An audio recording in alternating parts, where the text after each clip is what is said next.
Am I on? Awesome. All right, guys. I'm going to ask you to zone in for a little bit here with me, okay? My name is Doug Freeman. Tiny Freeman, as Doug calls me. I introduced myself like that one time, and it sticks with Doug. I am an elementary special education teacher and a high school track and cross-country coach. Been doing that for longer than you guys have been alive. So talk about being a track coach and a cross-country coach. One of the things that we do in training, especially for distance kids, is we train them by their heart rate. And in their heart rate, we talk about getting their heart rate zones. So there's 5 different zones when we train them. And each zone has a different level of comfort for the kid that's running or the kid we're training. So when we're training these kids, we might have runs that are in zone 1 where they're super comfortable. But they all know and they all understand that when we're training, that we have to push into the hard zones, the zones 4 and the zones 5, that are going to make them hurt, that are going to make them extremely uncomfortable. But they know that that's what's going to take to get them to be better and be better as an athlete. So tonight, that's going to, you need to have those healthy balances of being comfortable and being uncomfortable. So I don't have this on the screen, but paraphrasing Matthew 28:19, it's the Great Commission. We're coming off Easter weekend. The Great Commission is God's great command to us. Therefore, go and make disciples of all nations, baptizing them in the name of the Holy Spirit. This is what we're called to do as believers. We're called to go and do. But sometimes there are things that keep us from doing just that. We hit roadblocks or we face giants in our lives that can be true obstacles as we try to live out the Great Commission, as we try to spread God's gospel to people. Some of those giants might include addiction, fear, anger, bitterness, anxiety, and I'm sure there's plenty more that I'm not mentioning that you might be able to relate to. It's easy to identify those obstacles that hold us back that are pretty out there and in front of us. You know, if we're a person who's always anxious, if we fear a lot and we live out of fear, those are pretty easily identifiable. But one that I feel like we often overlook, and one that I think the devil uses against us a lot, is comfort and complacency. Yes, the devil can make you comfortable and use it for him. So you're not out doing God's work. He can do that, and he does it. The devil wants us to be comfortable where we are because he knows that God calls us to be inconvenienced to serve him sometimes. Think about that. God calls us to be inconvenienced to serve him sometimes. In 1 Samuel chapter 17, I'm going to pull bits and pieces from the story of David and Goliath. Okay, in verse 16 it says, for 40 days the Philistine came forward every morning and every evening, and he took his stand. And building into that, Jesse, who is David's father in the story of David and Goliath, he would send David with food to the front lines to check in on his brothers. And then he would come back and report to his father Jesse. And so every day, for 40 days, this Philistine giant would come out and he would take his stand. So in verse 20 it says, early in the morning David left the flock in the care of his shepherd, loaded up and set out as Jesse had directed. He reached the camp as the army was going out to its battle positions, shouting their war cry. Israel and the Philistines were drawing up their lines facing each other. David left his things with the keeper of supplies, ran to the battle lines and asked his brothers how they were. As he was talking with them, Goliath, the Philistine champion from Gath, stepped out from his lines and shouted his usual defiance, and David heard it. So back in biblical times, war wasn't like what we know war as. It wasn't like Call of Duty as you play it, as you're trying to be tactical and take your enemy out, or find the perfect spot to set up your sniper nest. That's not how war was. War back then was you respected the other person's boundaries and you let them have. There were certain times that you came out, you faced up, and you had your battle, but then you were allowed to go back to your tents and go back to your camps, and you were able to kind of gather yourself up. And one other thing that they did was they would oftentimes, instead of sacrificing the lives of tons and tons and tons of men, they would send out their best. One side would send out their best, the other side would send out their best, and they would fight to the death. And it was understood that the losing side became the slaves to the winning side automatically. And the war would be fought between two single men in the front of the battlefield. And also, their supply chains were different. So we know that we send our troops overseas. Sometimes you might have been part of packing care packages or something to send over there. And what we set up, the United States military will set up bases overseas, and we supply them with everything they need. They have comfortable housing, food, everything they need, right? This time, everything that they needed, their supplies and all, came from their families. Their families would send them food. They would send them whatever they needed. And so that was what David's job was. He was bringing food to the battle lines, go back home, watch his sheep, go back and take some food to the battle lines. That was his job. And so it was a little different than what we're used to, a little different than what we see in today's times in battle. So I just wanted to set that up for you there. So David's brothers, more than two, I think, were soldiers, and they had a daily routine as soldiers. I want you to think about this. They would get up out of their tent. They would have their breakfast that the cook would cook for them. They would just, stretch, go out. Oh, sun's coming up. And then they would hear the horn sound. Oh, we're going to have to go to battle. They would go get their armor on. They would go out, and then they would get ready to battle. And then they would see this giant who would come out front, and he was massive, and nobody wanted to face him. And they would say, nope, we're going this way. I'll see you later. You guys have a good day. You guys go back to your tent. We'll go back to our tent. We'll be comfortable, we'll have lunch, we'll have dinner, we'll hang out, and we'll do it again tomorrow. See you same time tomorrow? That's how I imagine it was. Obviously, I would say it was probably a little different than that, but that's how I imagine it.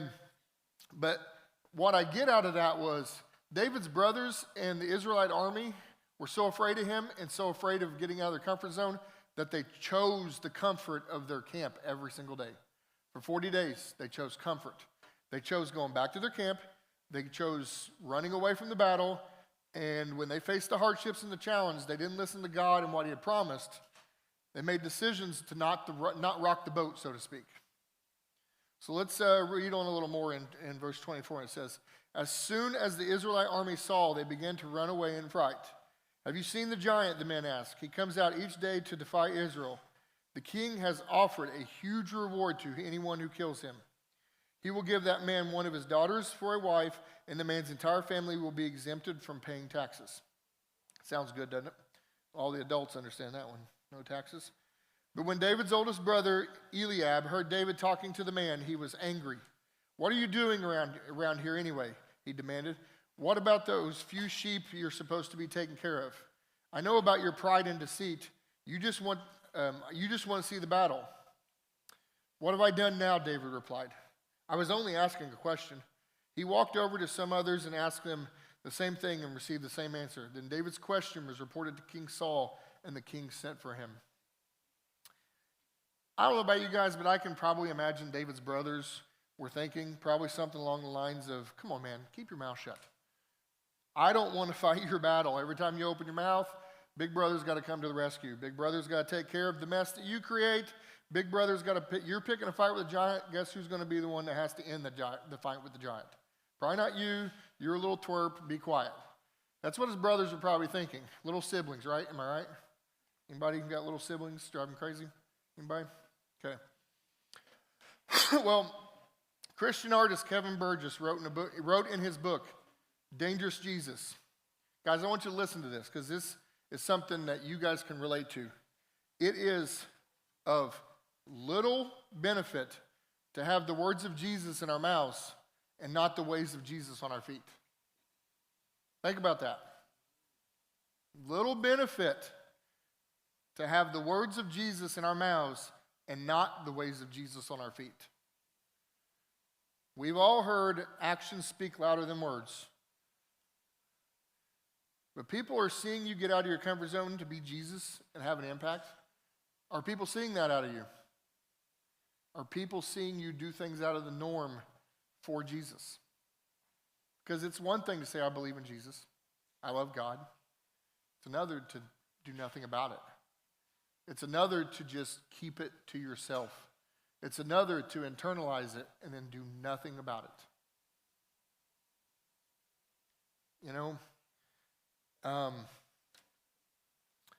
It's easy to understand, from what we see in our world. It's easy to understand what David's brothers were thinking and compare it to situations in our lives. I think about the bubble that I live in, the people that I come in contact with on a daily basis, my daily routine. Some of you may have a daily routine. The people that I encounter, sure, I 100% see them as opportunities to spread the gospel, but they're limited to those same daily routines that I live in every single day. I get up every day. I do the same things. If I don't make my own coffee, I'm going to the exact same place to get coffee every single day. And it's the same people in there every single day. I'm not doing anything out of the norm. That's my comfort zone. And I guarantee you, I'm getting my coffee. I'm not going through the day without it, that's for sure. And so maybe somehow I find a way to go to, being a teacher this summer, I think one of the things that I'm trying to do is push myself to go have coffee in the mornings at different places and do my Bible study in front of people. Maybe a small thing, but it's something I'm going to push myself to do. So, I have my area, my bubble, and I know every single one of us does. Every single one of us probably has a routine that they stick to in kind of the grand scheme of it. And that's okay. We have our certain places we frequent, but it's easy for me to talk about my faith and my experiences with people I know and I do life with. That's super easy for me. And if you can't tell, I'm a talker. I don't mind to talk. I have no problem with it. My kids that I coach sometimes just wish I would shut up and let them do their thing, but I kind of talk sometimes. And so when I'm comfortable with them, I have no problem with it. But what about the people I'm not comfortable with? What about the people I don't know? God tells us, he says, I want you to go and do this for my kingdom. I want you to go do this to further my kingdom. That's when I sound like I'm riding a horse and I'm like, whoa, wait a minute. You want me to do what?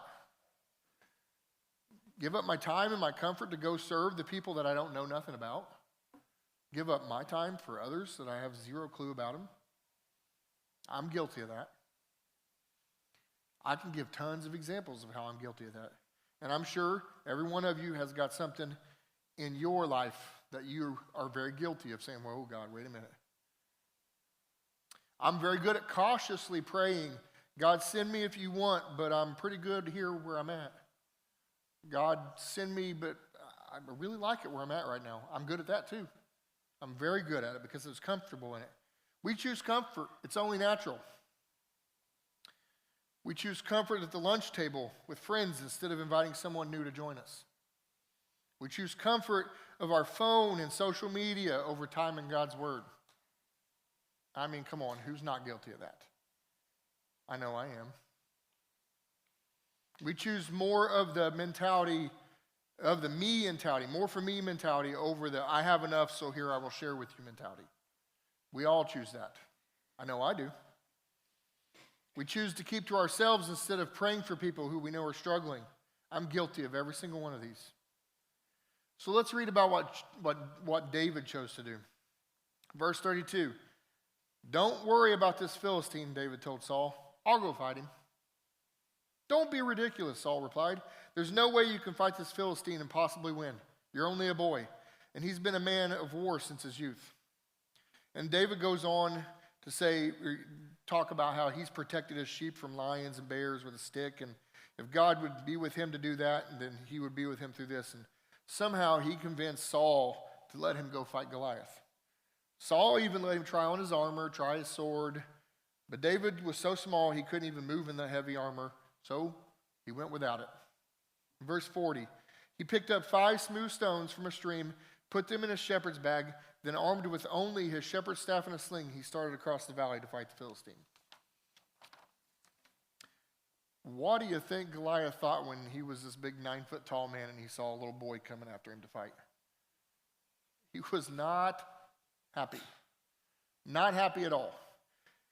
He started calling him names, started telling him what he was going to do with him, started telling him that he was going to kill him and feed his body to all the wild animals.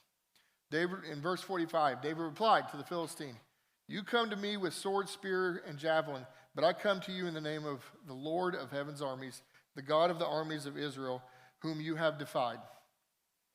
Today, the Lord will conquer you. I will kill you and cut off your head. Then I will give the dead bodies of your men to the birds and wild animals, and the whole world will know that there is a God in Israel. And everyone assembled here will know that the Lord rescues his people, but not with sword and spear. This is the Lord's battle, and he will give you to us. They fought. David won. How did he win? Right? We all know. We know the song. I'm not singing for you, I promise you that. You're welcome. The song about David and his 5 little stones, and he hits the giant right in the forehead, caves it in. The giant goes down. He runs over. He grabs his sword, and he takes Goliath's head off before he can get back up. Ends him. But is that really how he won? Pretty sure that his absolute faith in God is how he won. No matter how big Goliath was, he knew he would be victorious because God was on his side. He didn't think, he wasn't 50% on the fence. He knew that he would be victorious. The armor was too heavy. He couldn't handle the sword, yet he trusted God's plan for him. The giant, a sling, and a stone. You see, that was getting out of his comfort zone because it was easy to get uncomfortable when he knew what God had planned. When I start training someone new for track or cross country, I have to gain their trust because, let's be honest, I'm asking them to do something hard. It's not easy. They have to trust I know what I'm doing. They have to trust that I'm asking them to do what will pay off. God is asking us to trust his plan and have faith in him. That's it. Pretty simple, right? Trust his plan and have faith in him. The band will come up. You know, God asks us to trust his plan and have faith in him. We don't have to do these big, massive, elaborate things to get out of our comfort zone. It can start with the smallest of things. We all have giants in our life that we need to face up to. Things that stop us from doing God's kingdom work. What is that in your life? What giant is God asking you to slay in your life? I mean, come on. We know for a fact that David didn't go into battle without armor. He had the best armor possible, the might of God. We have that very same armor, and with God as our strength, there really should be absolutely nothing that makes us uncomfortable. Not a single thing. Especially sharing the gospel, because we know what the gospel leads to, and that's salvation and that's heaven. So, let's go slay some giants for God's kingdom together.